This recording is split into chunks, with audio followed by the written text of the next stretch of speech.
Got a big family? Not ready for the minivan life?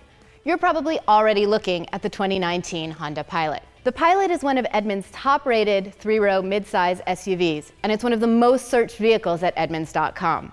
Can a big family SUV be both useful and fun? We aim to find out. Oh, but first, subscribe and visit Edmunds for all your SUV shopping needs. The Pilot is a nice-looking machine.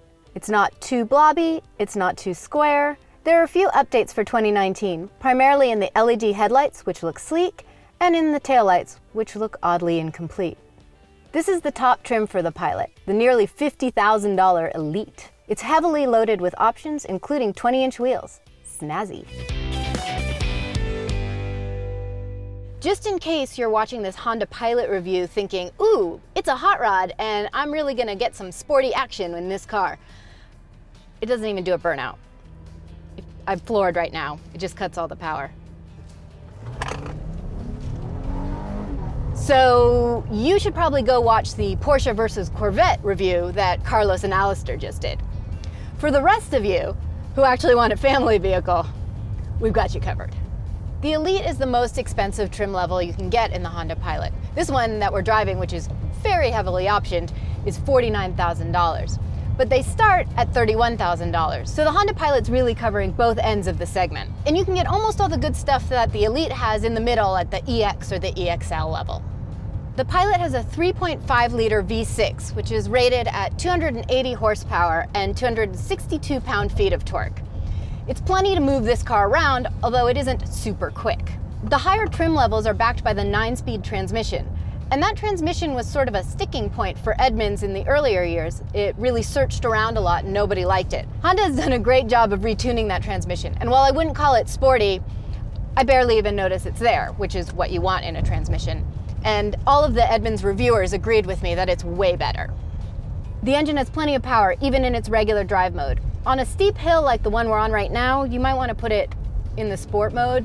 It gives you just a little bit more throttle response so that you don't have to floor it to get moving. Along with having a sport mode, there are 4 different driving modes. There's one for snow, one for mud, and one for sand. What it does is it changes how the power goes to the 4 different wheels for the all-wheel drive.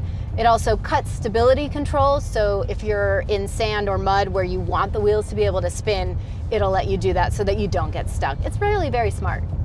If you aren't trying to hot rod in your Pilot, fuel mileage is right in the middle of the segment. It is not the best, I think that might be the Mazda, but it's also not the worst. It gets 19 on the street, 26 on the highway, and 22 combined. I've been kind of joking about the Honda being a hot rod or not being a hot rod, but again, you've got to think about why you want this car and who's going to be in it. And if it's your kids, if it's a baby, and they're sleeping in the back, you don't want a jumpy throttle or aggressive steering ramp. You want everything to be smooth and quiet so you don't wake up whoever's sleeping in the back. The ride quality in this is exactly what you want. I mean, we're on a really rough road right now and the video guy's asleep back there, I'm sure of it. Honda, like many of the car manufacturers now, is starting to include all its safety features as standard no matter what trim you get, which I think is fantastic. So you get backup camera, you get blind spot warning, you get emergency braking, and it'll sort of warn you if somebody stopped in front of you with a little flashing, brake, brake. And at first I was like, what's that gonna do? But last night I was not really paying attention. In fact, I was messing with this eco button here on the dash and it did the little brake at me and there was a car stopped in front of me unexpectedly. So I guess the emergency braking system might have saved me from crashing into that car, but we didn't have to test it, thankfully. In commercials for family vehicles, you always see these calm, chic parents and they look beautiful and put together and they've got these beautiful put together kids in the back who are super well behaved. In reality, they ought to show somebody who woke up at 4 that morning because the dog barfed and they're trying to get their kids to school and then get ready for work and there's yogurt spilled on the console and Cheerios flying around in the back and I think the dog barfed back there again. The Honda designers really thought about how they could help people weather that storm, so it's full of neat little tricks to help parents. Something I really like about the Pilot is the visibility. It's really easy to see out of and I can tell where all the edges of the car are. And that makes it really simple to park. Even though it's a really big car, it parks like a small one. I did notice that while it has a backup camera, it doesn't have a 360 camera. It has a couple of different views, including the don't run over your kid's bike view, and it has a 360 overhead sensor, but it doesn't actually have a 360 backup camera. But because it's so easy to see out of, I don't even miss it. As a parent/chauffeur, you are basically going to be living in here. Lucky for you, it's a pretty nice place. The higher level pilots have an 8-inch touchscreen, which I really like. It looks nice, it's sort of got this frameless construction, and it's also really easy to use.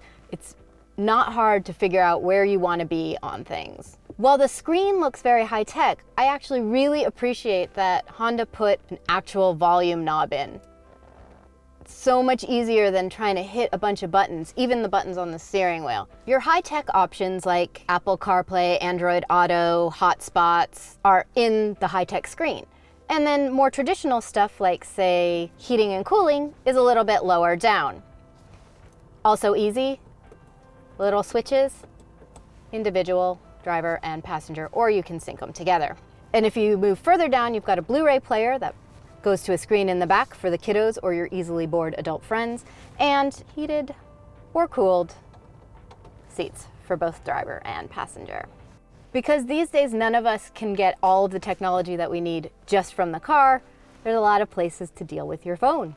I really like the charging pad in the Pilot because sometimes these sort of touch charging pads are in either a difficult place to get to, or they take up all of your space and you really don't want to put anything else on top of them because they get hot. This one's easy to use, it's non-slip, so the phone stays there, and it doesn't really take up the rest of your storage. There's plenty of space here. You've got cup holders and then a big, huge console here that you can keep all of your snacks in. It really is a big console, and it has a little sliding drawer here, so if there's smaller stuff, you can put that here and you don't have to go digging around in the back there. Another thing I like about the console, excellent bag storage. It won't slide off in the back. The digital dash is uncluttered and customizable, so you can see exactly what it is that you want to be focusing on. The steering wheel is a little bit different from a lot of the cars that I've been driving recently. Normally, I find that the radio controls tend to be on this side, but on the Pilot, they're over here on the left, and it's the adaptive cruise control and lane keep assist that's over here on the right. The Pilot's available in 5 different trim levels, and in the lower levels you get cloth seats, and in the upper levels you get a leatherette. I think it's a leatherette. Most of the materials are sort of leathery, rubbery, soft plastic, easy to clean. Even the console cover, which looks like it has a texture, is actually very smooth, so you'd be able to wipe spilled yogurt off that very quickly. The seats are very adjustable. I had no problem getting into a driving position that fit me. My husband had no problem getting into a driving position that fit him. They move all over the place. There's also plenty of room between you and a passenger because if you have a big family, you're gonna need your space. Everything about the Pilot is meant to make it easier to communicate with your family in the back and to keep an eye on them. For example, inside this little glasses case is like a wide-angle mirror. I can see you back there. There's also cabin talk, which will go through the speakers or the headphones, so your kids can't pretend that they didn't hear you. What's the deal with shifters? They're all different now. Like, I had no problem with the traditional shifter. For a push-button shifter, it does have one benefit, which is each button feels different and it has a different motion to activate it, which means that you're not going to accidentally go in reverse when you want to go into drive. Plenty of room in the back of the Pilot, as you'd expect. If you're an adult, totally comfortable, got cup holders, you've got charging ports and USBs, and you've got your own climate controls, including heated seats. But really, the back seat of a Pilot is meant for kids. So you can easily fit 2 car seats here and have room to move around them, which is a big deal. And there's entertainment. Hi. The selling point for a 3-row SUV is obviously the 3rd row. So how is it back here? It's actually pretty comfortable. You know, you've got nice squishy seats, got big cup holders and a big armrest, and you've got a window so you don't feel like you're in a dungeon. You could take the whole Girl Scout troop out. However, that little lass in the middle here, she's not going to be very comfortable for long. There's a big hump of plastic that goes right in the middle of your lower back. Ow. Normally the cargo segment of a review is not very exciting. It's basically how much is there. 16.5 with the seats up, 83.9 with all of them down. That's not the best in the segment, and it's actually fairly small with the seats up. But it's how they use that space that's really smart. Watch. Looks like a normal trunk, right? Carpeted, things don't roll around. Ooh, but look. First of all, there's space underneath here. But even smarter, they knew that sometimes you're going to be doing things where your gear gets dirty and you don't want to put it on the carpet. So they made this reversible. Now it's easy to clean plastic. Almost everything about the Honda Pilot is perfectly designed for parents, except for how you put the seats down. If you came in here with a baby in one arm and groceries in the other, you're going to have to put something down. A lot of the competitors have a button on the side, which is great because you can kind of hit it with an elbow or just with a tap of the finger. But this is the strap. You have to kind of lean all the way over so it doesn't thump down. Even worse is bringing it back up.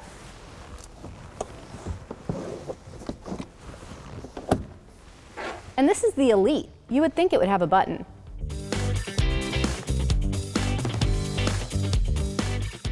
I'm not going to lie to you and tell you that the Honda Pilot is a fun car to drive. But you know what? It's not meant for that. It's meant to be a safe and reliable way to transport you and your family to do the things that you love. It may not be a fun car to drive, but it'll take you to have fun. It's a good thing you didn't bring a bigger plane.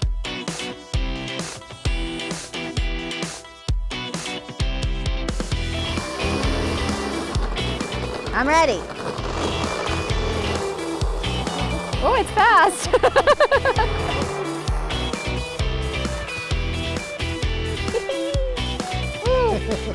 It just spins. Oh my goodness.